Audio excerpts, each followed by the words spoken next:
వా చూసావా మలక ఎట్లా పెట్టి ఉండి అల్లుడు నోట్లో చేయనంటారు కదా, మనిషికి తెలివితేటలు అన్నీ ఉండి తెలివితేటలు ఎక్కువయ్యే బాధలు ఎక్కువ వచ్చేస్తాయి.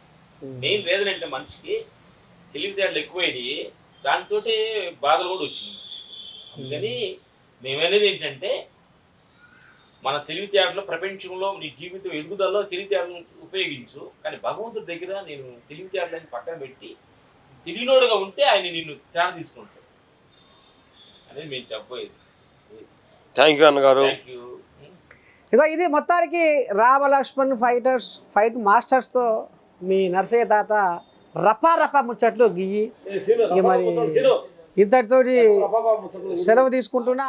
చూస్తున్న ప్రేక్షక దేవుళ్ళందరికీ హృదయపూర్వక నమస్కారాలు.